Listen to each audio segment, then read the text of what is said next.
we're at uh, we're at 2 minutes after the hour, so let's kick the party off. Same format that we always have. So we've got about 30 minutes of presentation and then 30-minute discussion, questions, answers, open forum, as long as we're staying focused on this particular topic, which is conflict resolution. And we're fortunate to have as our speaker tonight, past district director, past region advisor, and somewhat of an expert on conflict resolution. I've heard her talk about it before. She has some experience with this topic. And as always, I'm looking forward to hearing what Cindy Laatsch has to say. Take it away, Cindy. To be here. I know it's Packer time. So conflict, what a great follow-up after a Packer game. So what I want to do tonight is talk about conflict resolution. And this is a real open forum. So if you have questions along the way, I'm going to be asking some of your feedback as we start to talk. And the title is called Conflict Resolution. And I think sometimes conflict can't be resolved. And so what I wanted to speak about tonight was some tools, some tips, some things that I have found that work. I'd love your opinions and input. So the first question I want to ask is, what does conflict mean to you? What does that word mean to you? Rhonda? Two heads butting against one another, I say. So kind of like the goats or the sheep, two Yes. heads, okay? Two heads butting up against each other. Okay, anyone else? What does conflict mean? It's a very personal thing. Jason? When I think about conflict, I think about two kinds of conflict. Healthy conflict that leads to better ideas and growth, but then unhealthy conflict, which leads to, interrelationship challenges or personal challenges or personal, clashing. Okay. And that's an interesting, subtle observation. And to follow up on that, so think about Rhonda's description. It's very personal, right? Conflict can be this. And to Jason's point, it can be two people with differing ideas and observations that have an adult discussion, but it can also go off those tracks as well. So when you hear conflict, the word, or you've had the experience, how does it make you feel? Which I think is an important component. Most times when I'm in a conflict situation, I feel bullied and harassed. Okay, so you feel that they're coming on you, coming at you. Attacking, yes. Attacking, okay. Which kind of goes to this, okay. Who else? Any feelings on conflict? Has anybody ever had conflict in life, at work, or in Toastmasters? Yes, and yes. Hello, right? Welcome to the human experience, right?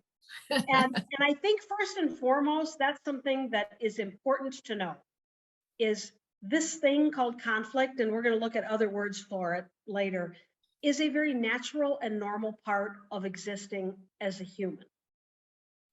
If we all thought and acted the same, we'd all be little robots and little automatons. Now, to Jason's point, where it can go off the rails is, I have this idea, I have another idea, and then it can become highly personal. I don't know, sometimes I see conflict can take a very personal spin, which I don't think it needs to. So I went and looked up the dictionary definition. What does the word conflict mean? Conflict means a disagreement or a dispute. And I like this one, being incompatible. Being incompatible. So I have this idea, you have this idea. Oh, these aren't compatible. Where I've seen conflict, and right, Rhonda, work, family, Toastmasters. And why do we see it in all those places? Because we're all fallible human beings, right? But I think we can learn some tips and techniques where we don't go that direction. And conflict to me used to be all those things. I felt, I would say, and I think Chris, it was kind of up your description, defensive, right? Like I felt I needed to be defensive. And what I've learned over time is, and always working on it, I have an idea, someone else has a different idea. And the discussion of that creates what I call the second right answer. They might not have the perfect answer, and I might not have the perfect answer, but it's how we create that dance with each other and are willing to take ownership in our own behavior. And I think that was a big learning point for me. I'll describe conflict in days gone by. I would say, I'll use Toastmasters. I think the club should meet on the first and third Wednesday. And I'm deeply passionate about that. And Yuri says, no, I think it should be the second and fourth Thursday. Now that does not have to get ugly. That does not have to get personal, but don't you find that people take those type of very small conversations? And I believe it goes from conversation to needing to win.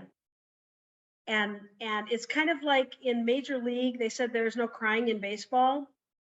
There is no winning in conflict, right? So if you have two alternate concepts or three or more, all about a thing, when you're going to meet, where you're going to go for dinner, what movie do you want to see? That is in its essence conflict. If you say, I want to go to a Vietnamese restaurant and somebody says, I want to go to Italian, that is a conflict.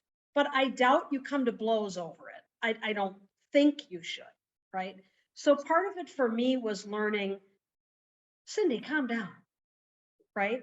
I come in with a set of opinions and thoughts. Other people who have different realities come in with a different set of opinions and thoughts. And if we can collaboratively talk, we can come up with maybe a better solution. Or the person might go, oh, you're right, I do want to go to Vietnamese because in my case, I can't eat gluten. That's all pasta. So I see conflict arising in a negative sense when people feel compelled that they need to win or they need to be right. Right fighters, that's a word I believe that exists. I know that exists. We all know people, maybe we are people that are called right fighters. Meaning if someone says, it's such a pretty day out, it's 78 degrees. No, it's 79. It's like, does it matter? No, we need to pick and choose when it's important.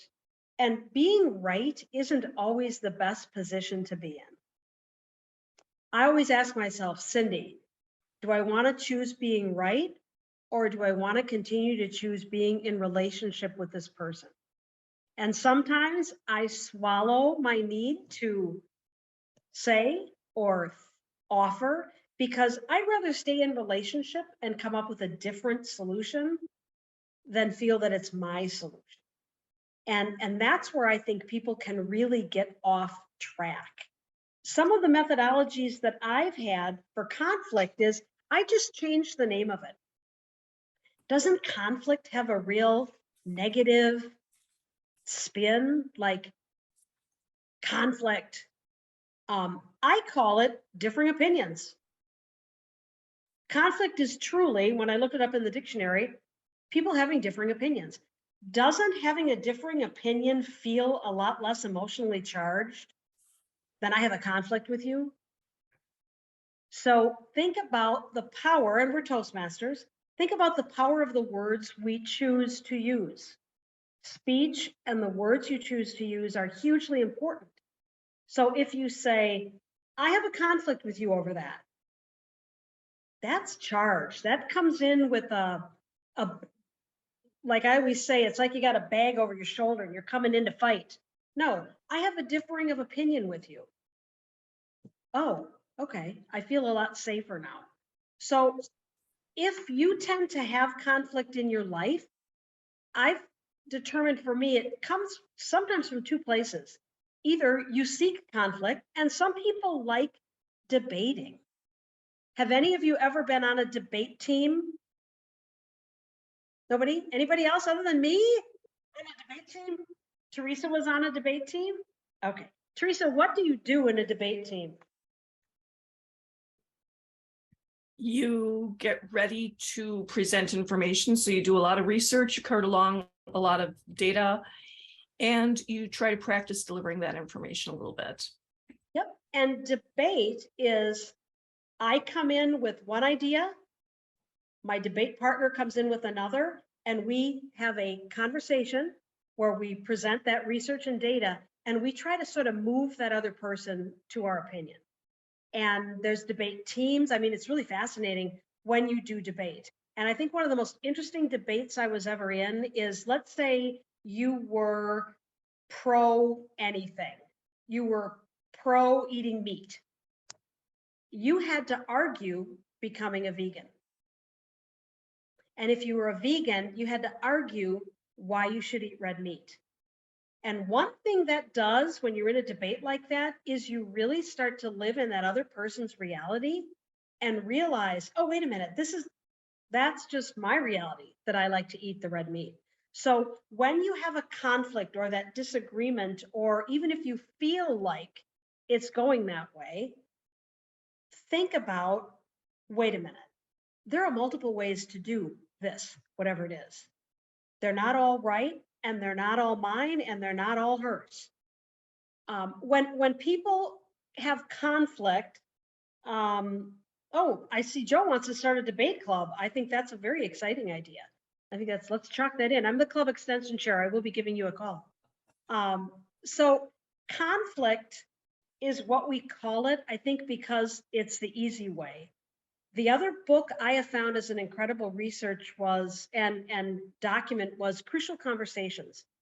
I don't know if I see Jason, if you've read Crucial Conversations. Now it's an older book, but what it was really the first book in business where they talked about, you can come from wildly different places if you have an understanding of respect for each other and an understanding of what are you trying to solve. Now, in Toastmasters, I always said it's about the members' experience. So Keith and I were on the trio at the same time. We understood that it's called a shared pool of meaning. Our shared pool of meaning is the members' experience. So if Keith thought one way and I thought another, we could always keep that members' experience in front of us to remind us there's multiple ways to do this.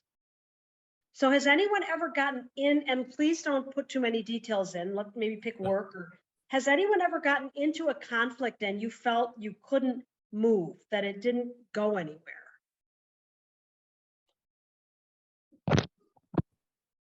Chris.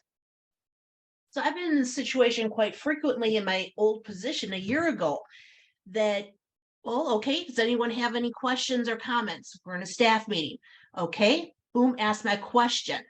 And they grudgingly answer it. And afterwards, you have no right asking those kinds of questions. You asked me for it. And then the next day, okay, what's your opinion? I said, you know my opinion. I'm not going to share anything else. Well, now you've got a poor attitude because now you don't want to share anything. Okay, double standard here. If I share my idea, give you information, give suggestions, I get my hand slapped. If I don't give my opinions, don't share information, I get my hand slapped. It's a no-win. Clarify for me, in a staff meeting, you asked for clarification or they said, does anyone have questions? They asked during a round table. Okay, so, I asked my question. You should not be asking questions in a staff meeting like that. Okay, so you couldn't have brought me to a better place. I joke about that. I always say, oh, where's the instruction manual that explains that? Where is that? Right? Where is the user's manual? So the magic thing I say is, I always say I have a yard sign in my home that says ADT. Have you seen those? Mm-hmm. ADT. It stands for ask, don't tell. Right? And so I would say, oh, Chris, if you had said that to me, Chris, where is the information on what questions we should or should not ask in a staff meeting? Mm-hmm. And then, so I'm going to say, oh, Chris, I'm so sorry. where is the information on what we should ask in a staff meeting? And then you can answer me, just make up, we're going to role model. Mhm. So say something back to me. Well, you should never discuss anything about politics or the governor or the president and how any of their policies affect what we do and why we do it here in our office or in our department. Oh, okay. And is that in a manual or is that laid out in a frequently You asked should just questions know form? this. Oh, I'm sorry. I don't just know it. And I know that Teresa and Well, Pete everyone have else started- knows it. Why don't you? Oh, and I am so sorry. I didn't understand that. So what I'll do, Chris, is I'm going to put together a draft of a frequently asked questions and send it out to the group and get their feedback. So You don't have that's- approval to do that either. You're not allowed to think. it's going to happen anyway because it's an email. So, but here's the interesting thing, right? Ask, not telling, because my first inclination in days gone by would be, yeah. Who says? Why? But ask, don't tell. So I asked you, oh, where does that happen? And I do mean it from my heart, like, oh God, is that somewhere that I missed it? Where can I find that as a resource? How do I know that? Ask, ask, ask. The beauty of asking is you get to telling. Because after we asked it all and you sort of talked out your whole story, I said, okay, great. Then what I'm going to do is put together a draft frequently asked questions as an example, send it to everyone on the call, and we'll see where it takes us. Boom. And so I do get where you're coming from that, hey, that's kind of embarrassing. And I think that's why people do that in meetings like that, to sort of position themselves like, I'm up one. Mhm. Right? Was this someone that they felt was your boss or superior that was saying this, Oh, or was it a yeah, the colleague? one time it happened in the meeting from supervisor, because they asked, what are conflicts or issues that prevent you from doing good at work? Well, Walker, Act 10, Trump, you're not allowed to say that. You just asked me, what are things that inhibit us from properly doing our job? Act 10, Walker, Trump. We can list everything. Can't discuss politics, but in the next minute, you could talk about sexual innuendos, and that's just fine. But other times, it's after the meeting is done, we're out of the group, supervisor specifically comes up. You should not be asking those questions in a staff meeting. It shouldn't matter for anyone. So the hand slap happens oftentimes after. That is I'm out of that situation now. Thank you very much. Yay for you. And I look at it this way. I think, although I might, when I hear that in a staff meeting, I don't know, I might go, wow. I think a great follow-up in a thing like that is, tell me more about that. Why does that impede you? Oh, not that team. Nope. No, but I'm saying as you, and that's where I think I learned a lot of this because I had that happen too. Those WAPs, have you ever been in a staff meeting or just a group meeting where you say, I'm working on a project upcoming with Tom Carlson, and other people go, oh, I've worked with Tom Carlson. And I'm like, who cares, right? I mean, but those things could lead to conflict. Instead, you just do this. Oh, that's nice. That's Mhm. interesting. So I think, and good for you that you chose to remove yourself from that environment, because you can either put up, I call it PAL. You can either put up, accept it, or leave. Mhm. And sometimes the L part takes a while, but it's very soothing to know I have choices. I can put up, accept it, or leave. But I really, and it's interesting because when you have a very balanced approach, and I say balanced because I have very fair skin. When I get riled, cheeks get pink, like bloods. You can feel your bump, bump, bump, bump, bump, right? Because it's your adrenaline. When you can learn to not show that physically and just ask those questions. And a lot of it, I have to tell you, is theater. And by theater, I mean, they don't know what's going on inside of us. We might be heart racing, but we can, this is what I used to do. I used to have Post-it notes that I used to stick on the computer, and they would say things like, thank you for that feedback. right? They were quick answers that I could give to people that might be looking for conflict that would shut it right down. Thank you for that feedback. We had a person who at work had a flip chart that said, thank you for that feedback. I didn't ask for it. However, if I need some, I will seek it in the future. And so it's that classic phrase of we teach people how to treat us. So I think some of that is done, and I've seen it, and it's uncomfortable that people do it because, and Keith will have known this phrase, all you ever get to see is yourself. So when that person says, right, when that person gives you the WAP in public, they're really not revealing you or anything about you. They're revealing their own personal uncomfortableness with what you just said. So I see Joe talks about avoid politics, more so in mainland China, not so much. Don't talk about politics. Toastmasters says you can talk about whatever you want in their clubs. Here's the deal though, you got to know your audience. So I was in a club years ago and somebody gave a very unique speech about the power of using quartz crystals to become more wealthy. And, and it was kind of like, wow, I don't think that way. And I just listened to it because I was evaluating the speech to the objectives, not to that content. And so you can be very objective when you feel a conflict or when you feel like you're going to be in conflict. Am I remaining objective in this? Because once that old pulse starts going and they say something against you politically, and trust me, people say things all the time. Have you ever looked on Facebook and seen a post or Instagram that you think, where are these people living? Right? You just have to realize that is their reality. So Toastmasters does not have taboos, but you must be willing to take ownership of what happens if you speak in a club, and you must know your audience. So when I was a baby Toastmaster, and my first big evaluation was someone who came in and spoke about something I have very deep feelings about, the opposite direction. And I started to feel myself, and then I went, Cindy, I am objectively giving him an evaluation.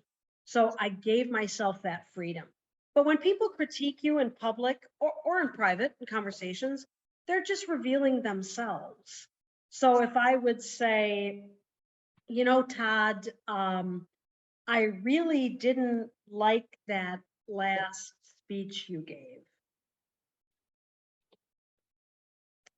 Thanks for sharing that information, right? But some people feel compelled to always answer. And that was another trick and tip that I'm going to pass along. Not every text, not every email, and not every communication you receive needs to be answered, right? So if you get a text that is about something that you don't agree with, they're not asking you for an answer. Invariably, we tend to want to hit reply and give them our answer. Consider not doing that. Don't reply unless it says, Cindy, please give this data. What I found I was doing in days gone by, got an email. It was to a whole bunch of people.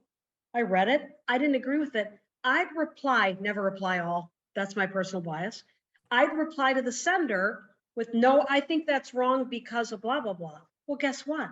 They didn't care. So that was a hard lesson for me to learn. Don't reply to every email or text if you don't have to. Don't add that fuel to the fire. So when you feel a conflict, and we tend to have a feeling, ask questions. I've even asked people directly as, did you mean that to be insulting? I recently was on a call. It was a Toastmaster call in a part of the world, and someone said something, and I went, wow, did you mean to insult me, or was that by accident? just like that. And they said, what do you mean?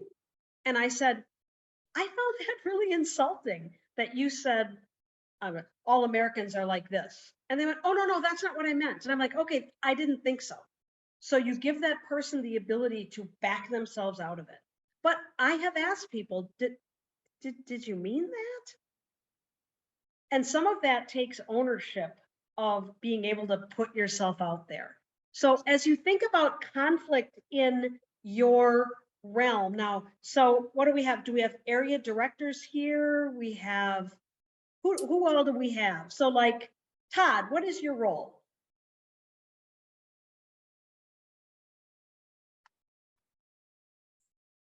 Oh, I think he fell asleep.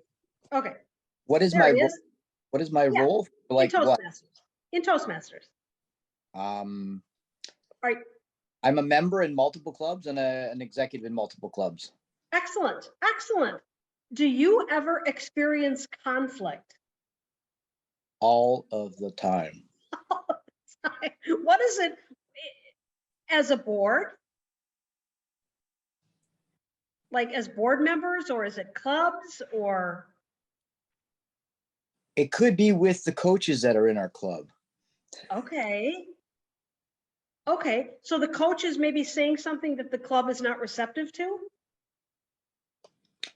I'm going to say that sometimes, some coaches have a certain idea of what they think is the right way to do stuff. And since the club is obviously not performing the way it is going, they think they are bringing the doctrine from on high down to where it should be, and you should toe the line. Okay, okay. Or could they just be saying, this is an idea that you might want to try?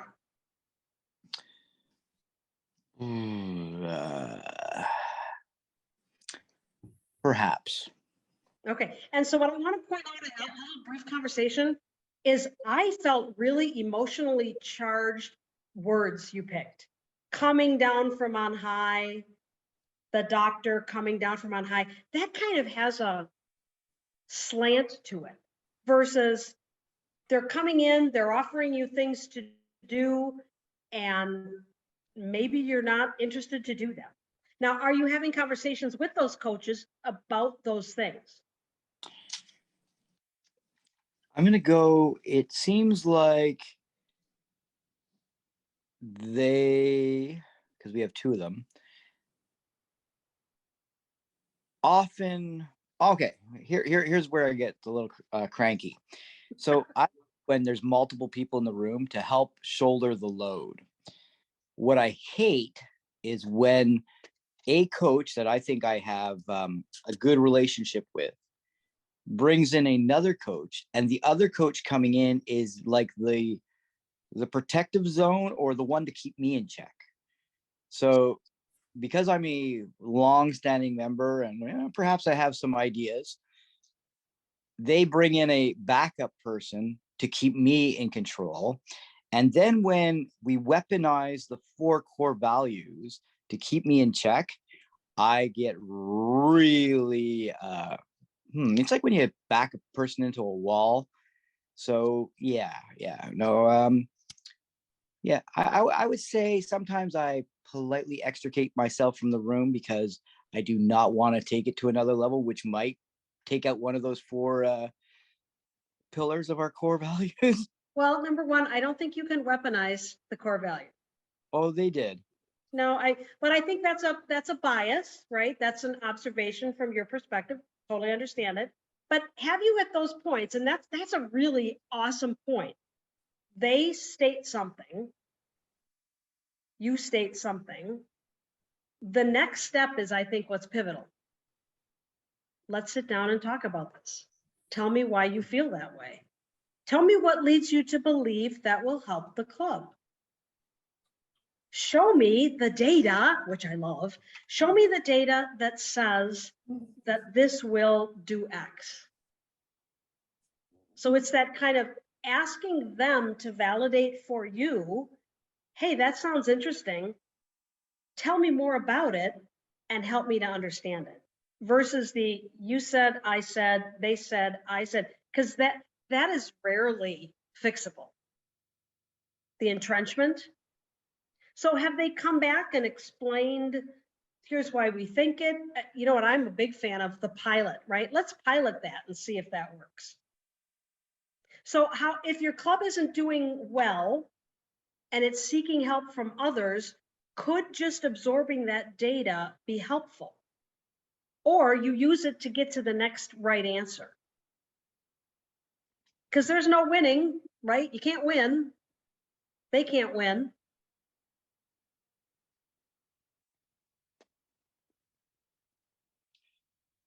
So if the negotiations is win-win, why does it always feel better when I'm not in that meeting?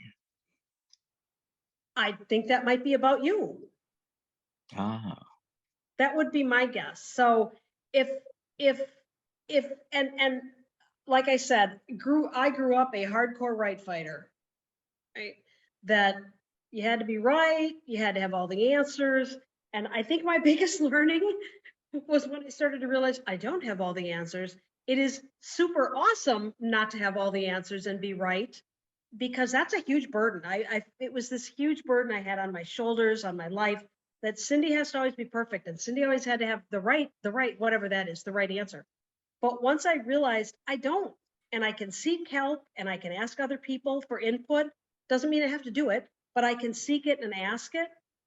It became, even as wide apart as our opinions were, I always left learning something. And I guess I would ask, and of course, I don't know your situation. Coaches, usually, speaking in the broad sense, are there because of that. They're there to offer you, have you thought about this? Have you thought about that? And sometimes that stretching is really uncomfortable. So I would just say maybe some conversations offline when like that help me to understand concept, because you can't win and they can't win. Not in this Toastmaster world, but supporting each other, I think that's huge. So, and some of that to me came from asking more questions than telling, like, explain to me that idea and how will that work and how will that drive membership? And you know what you might find? They may or may not have an answer. So when you have a coach in your relationship, and I don't know if other of you have coaches, do you gather with them, or do they, you know, how do you, if they come up with ideas, it's then the club's job to take it or not, correct? Should be, yeah. Yeah, so if the club itself is open and says we're interested or we're not, I guess for me personally, I found that so much of this stuff is really not that, it's really not getting that spun up about for me. And it's, you can't get hurt, it's only Toastmasters. That's what I have had to remind myself on many occasions, right? It's only Toastmasters. So one of the things, I'm looking at time here, I'm at 8:35. One of the things that I've learned is something called reframing. And I don't know if that's a new word or an old word to you, but I'm going to use my husband's analogy. Many years ago, we would go to a theme park and my husband would go, I don't want to go on a roller coaster. I don't want to go. Why not? I'd say, it's scary. And why? Why is that scary? ADT. I don't know. I'm up and I'm down. I feel like I'm out of control and it's all really scary and I don't know. And I asked a lot of questions about why do you feel that way? And what could make you feel better? And what he realized was it was the sense of not having control that really bothered him. Not being able to know I can stop this or I can go. So he worked it out and thought about it. And I said, Brad, let's reframe this. When you start to feel your blood pounding, or when you start to feel that, reframe it as this isn't scary, this is exciting. And instead of saying, oh my gosh, I'm too scared to do this, say, this is really exciting and interesting, and I've never done this before, let's try it. So it's this concept called reframing. And I've done it a lot with conflict. I spoke it to that woman and said, were you trying to insult me or were you just teasing me? I was reframing it for her. So often in conflict, we tend to get quiet, angry inside, and just check out. So I would challenge you to have a reframe to it and go, why does this make me so upset? Looking at yourself instead of them. Why does this make me so upset that this person has said something? I think one of my biggest learnings as an early club president years ago, I was sick. I couldn't go. And a colleague who was a friend came to the club and he said to me afterward, he said, wow, your club really needs some work. And I'm like, whoa. I said, what are you talking about? He said, well, I got there. Nothing was set up. Nobody seemed to know what they were doing. And I really had a shock moment for me. I would get there early. I would set everything up and I unempowered all the officers by being helpful and doing their job. So when I was sick and had been out for a few weeks, none of them knew how to do their role. So he came at me with what I perceived as conflict initially. He was trying to show me that I was wrong. And I thought, he is absolutely correct. I have not given them the opportunity to do their job. And so I told them from now on, I'm going to come 2 minutes before the meeting. So you have to be set up or we're going to start late. So I saw great conflict when he came toward me and talked about that I wasn't running the club well, they weren't prepared. But my takeaway was he gave me a really great gift because he allowed me to see the club through his eyes and realize we have a lot of learning we can do. So conflict or disagreements or whatever you like to call them are a part of our life. They are a natural part of living. We can't live without them.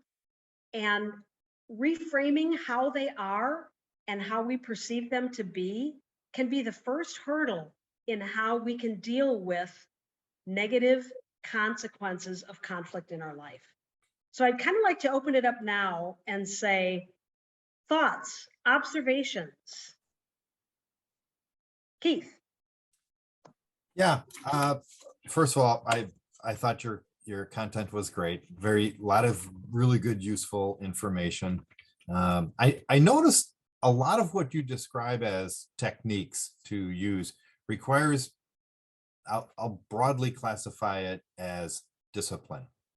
A bit, thinking about what you're going to say before you say it, before you do it, allowing yourself to pause. These are things that require discipline.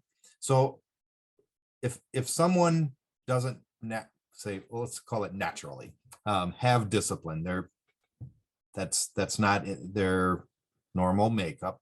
How would you suggest one take steps to, they're never going to be super disciplined, but how can I take a couple steps to get a little more discipline and avoid conflict? Interesting. Or not necessarily avoid conflict, but right. Deal with conflict. Yeah, I can be in it and not be losing my mind. Well, I came out of that highly reactive and I guess I was hardwired. I thought everybody did. If somebody said something that was different, it required a response on my part. That it's this, it's that. And then I went, it does not. It is not making me happy. It is not making me feel enriched as a person. So what I did was a couple of really basic things. And I mentioned one, I had Post-it notes and you can't see it, but they were up on my computer. So as I looked at the monitor, they couldn't see them, but I could. And they said, stop, think. I think one of the most important things that I learned in that, and Chris kind of mentioned that staff meeting, if someone, and it works everywhere, if someone says something that you feel that need to respond, and this was hard, I literally bit the tip of my tongue in my mouth and I counted till 10. And then I thought, okay, the moment has passed. It's 10 to 15 seconds later. Does it make sense for me to even bring this up? No. So for me, I physically had to stop myself from talking by catching myself because I wanted to react immediately. So I stopped myself from speaking. I then reevaluated, do I even need to mention this? And I changed my look. A lot of people come from the I have to win feeling. It's in our workplace, right? The world is about winning. How many likes do you have? I just reframed it for me and said, there is no winning when you're in relationship with people. There is no winning. So I had to teach myself to stop the knee-jerk reaction. Or that, like I said, how many of you have ever sent an email that you then later regretted? I have, right? It feels really good in the moment. Your blood is flowing. You send it. And then when you come down later, you're like, oh man, I can never get that back. And what other people can do is they can print my email and show other people and say, look what she said. She's nuts. So that was a big one for me where I had to physically teach myself, do not respond to this. You're going to go back tomorrow and read that email. And if it's still upsetting, you're going to call the person, because it's much more difficult to speak to someone than it is to whip some words off in a text. So great observation. It's really interesting. I hadn't thought of it as discipline, but I looked at it as techniques. I put little reminders up for me all over the place. Take a breath, count to 10, bite your tongue. And then I wrote one that really hit me. Is it really that important? Is Yeah, it it's- really? What you described, I think perfectly describes the social media world that exists now, because that's even quicker than email, right? Oh, it's here and it's there. Yeah, it's just no filter, right? Comes right out. And well, there's a lot of good things about social media, but there's plenty of bad things too. And this would be one of them. People not contemplating what they're thinking before they spew it out. And I've always, and learning this the hard way, I never want to put something in writing to someone that I later regret. Whether that's an email, whether that's a text, I would much rather call them and have a conversation, even if it's about something we don't agree on, than putting it into that kind of tit for tat that goes back and forth in an email, because it doesn't solve anything. And what it does is it keeps the negativity brewing and bubbling. And so I think one of my superpowers was learning, just don't answer. And in social media, to your point, how many times do we now see people being canceled, right? That's the big word. They say something that they believe, right, wrong, or indifferent, and society turns back on them and says, no, we're canceling you. You have no value anymore. That's wrong. But it comes from self. It comes from self. Jason.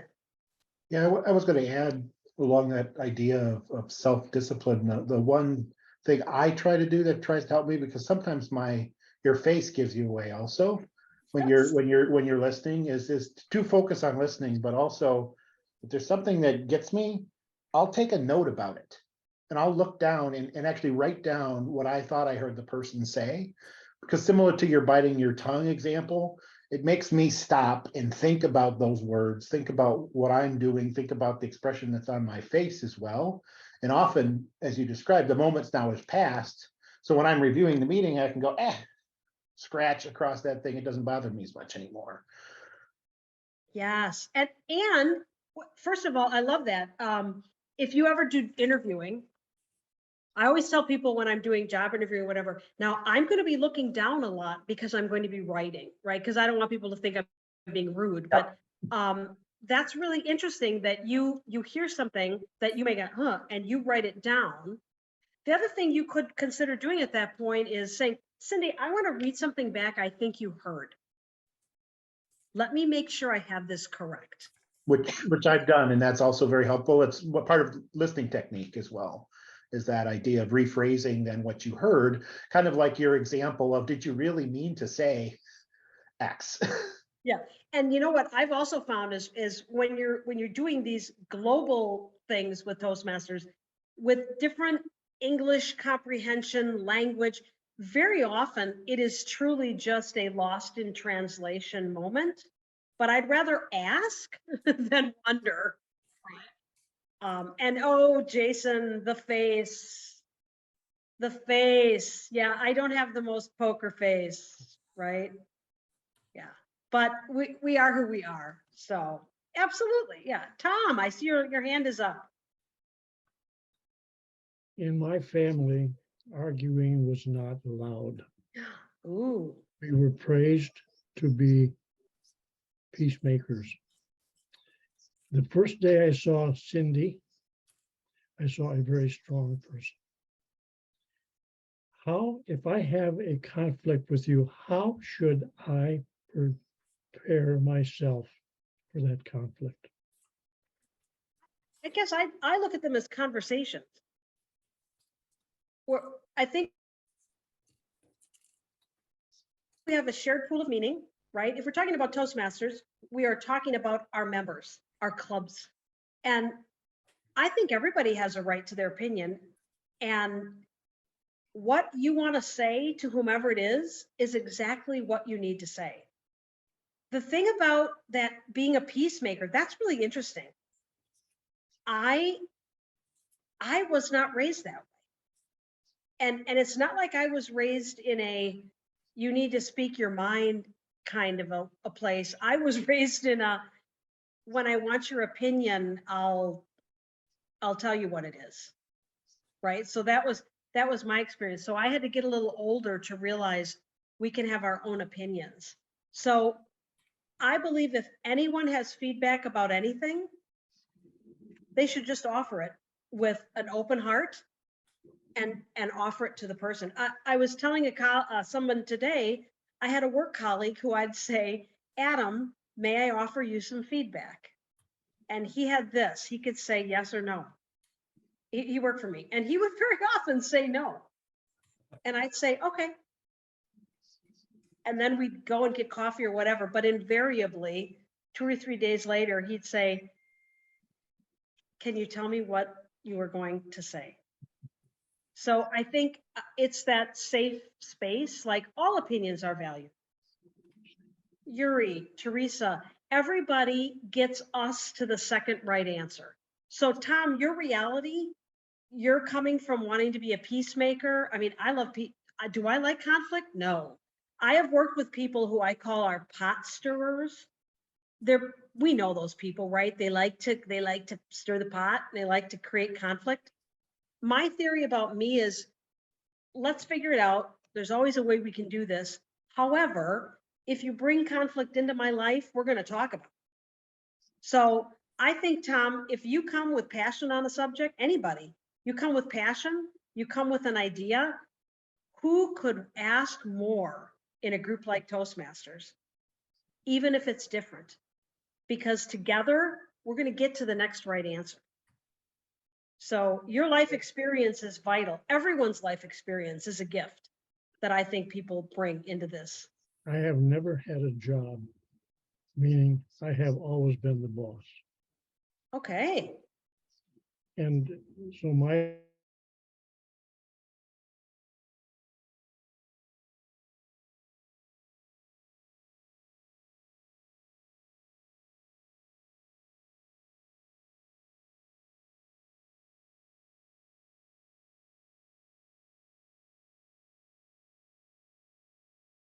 You know what? That's living. If we do everything perfect, I think we're not doing enough, is kind of my premise. So yeah, I fail a little failure is a good thing. I think that's a good thing. Just as a closing remark, in my family, I had a title, Mr. Perfect. Ooh, that's a hard one. I rested one Sunday morning. I had a garage with 2 doors, not one big wide door. And I opened the north door and backed out the south door. I lost my title of Mr. Perfect. Thanks for your input, Cindy. It's valuable. That is what imagery that is. Now I can tell you, you just made me think when Brad was a young man, his sister was substantially older and she drove. She learned to drive. She came driving home in her Ford Pinto and was so excited. She pulled in the driveway and then, you know, it was a separate garage. And instead of putting the brake on, she accelerated, drove up the driveway, into the garage, out the back door, and into the woods. Mr. Perfect, that's a heavy title to own, Tom. Yeah. That is a heavy title. Other thoughts on conflict or conflict resolution? What successes have you had? Terry? I'm finished. That's fine. Oh, did you have something, Terry? I wasn't sure. No, I did not, but I could share, I guess. I seem to be most successful at conflict at work. And I don't know if that is because I know what I have to do to, keep my job. I don't know. But, and one of the things that I do, you had mentioned, emails when you're angry or upset or just firing off. One thing that I do is I will write the email. I won't put anything in the to or the subject line. I'll just type it all out. And then I walk away from my computer, and sometimes it sits there a day or a half a day or whatever. And I also have someone that I consider a confidant. So I will be like, okay, here's what happened. Here's what do you think? And then 100% of the time that email is short, much shorter, or it's not sent when the time comes to send it. But I do feel like that helps at least get it out of my system. And then walking away gives me a chance to really think about, was it really that big of a deal, or can this be handled another way, or things like that. Yeah. Oh, so smart. So smart. I had two situations. One of them at work was when I was at Harley-Davidson University, the instructors, the technical instructors that were teaching the motorcycles, they had these Panasonic Tough Books. They were like what they used to hook up to the computer.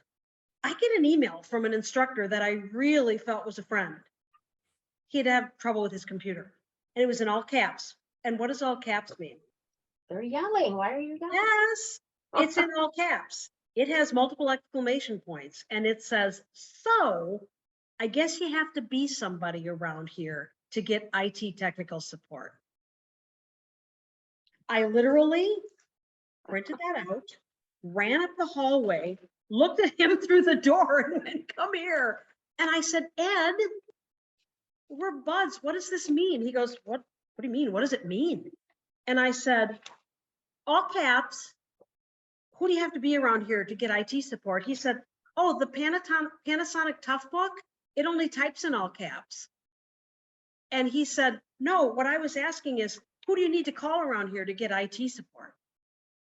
And I immediately went, oh my gosh, what had I done? I'd put it through my personal filter and gotten instantly offended. Yep. Mm-hmm. Yep. And he's like, no, I just knew you'd know the answer. So, right. And the other thing that occurred was there was someone that I knew in another department. She was, how should we put it, a little edgy, a little spicy. She sent me an email once that I literally read it and went, oh my gosh, I'm reading it going, this has to be to someone else, because it was like, you've ruined the company. And it just went on and on. And I read it and I closed it and I never responded to it. Mm-hmm. And what I heard from someone who lives in Plano, Texas, who worked with her, he called me like 15 minutes later and said, oh my gosh, did you get that email? And I said, what email? And he said, that email from so-and-so. And I said, oh, yes, I got it. And he said, are you going to respond? I said, there's no response. And he said, well, I just want you to know what's happening down here, because she was in Texas. He said, she copied her boss as well, who I didn't even know. He walked out of the room and said, oh, Michelle, did you hit the send button by accident? This just showed up in my email. I hope you didn't really send this. And it was a case of, she felt so good in the moment sending that out for whatever reason. I didn't react, although I had the to. And her boss came out and said, this is completely inappropriate. We don't talk like this in the workplace. Yeah. Yeah. Now it's interesting. You mentioned you act differently at work. Those are called domains. So we have the domain of work, the domain of family, the domain of friends, and we shift ourselves in those domains. So people often feel very comfortable exercising those boundaries in the workplace, Mhm. right? You don't live with those people. Right. Yeah, interesting. But thank you for that. That is a life-saving thought, because email lives forever is a mantra I live by. Yep. Okay, we've got 3 minutes left, and it looks 3 like minutes. Yuri's got his hand up, so let's take Yuri. more. Oh, I didn't even see it. It was behind the Let's Celebrate. Yes, I'm sorry, Yuri. Then you're going to take conflict in a slightly, in a kind of a little bit off the straight line. And I ran into a situation where let's just say that my workplace's apparent, call it lack of resource, led me to do a task that is just plainly extra work. It has no value. It's basically rework something which is kind of a waste. And it got me somewhat frustrated because the reason for the rework is basically something that was a set of information that was, I hope, was supposed to be fit on a piece of paper that was sent out. 2 of the lines got just never made on a piece of paper, and this led me to just having to do little bit of extra work. And I sounds like it's a matter of my workplace just not having the ability to fix this, call it defect. But my frustration comes where this can happen again, and maybe it's personal to me because I'm the one doing extra work, and because it has no value. And I don't know. I mean, I'm fine. We do extra work, fine, whatever. Rework. It's a waste, but whatever. But and I don't know how to approach it. It's more like I wish we could do something to remove this problem from happening, but it's also a matter of just our I guess ability or resource have in place that the tool have in place that just is not capable of doing that. And it's more with me, it's more that I end up doing that extra work that I just don't know whether just like drop it or rephrase it in the future meeting when being asked what can we do to improve things. But immediately got me frustrated because again, I'm the one doing the extra work and it has no value to it. It's just basically reworking something that is not necessarily supposed to be, done at all. Yeah, that's an interesting thing, because I think we've all seen that. That might be an optimum place to use that asking question. So if this thing comes up periodically, whether it's quarterly or whatever, asking the question, does this work need to be done? What value does it? Now, sometimes I've thought things don't add value, but they add value to something because I didn't understand the process. So more a question like, how does this add value? Is there a more efficient way to do it? Do we capture this data somewhere else? Ultimately, knowing you might have to do it, but really doing your pre-work up front. I would much rather have somebody come to me with a list of questions than say, we just need to fix this. So if you reflect about that, and like you were asking them, what needs to happen? How could we do this? How could we be more effective? I want to make this company more effective.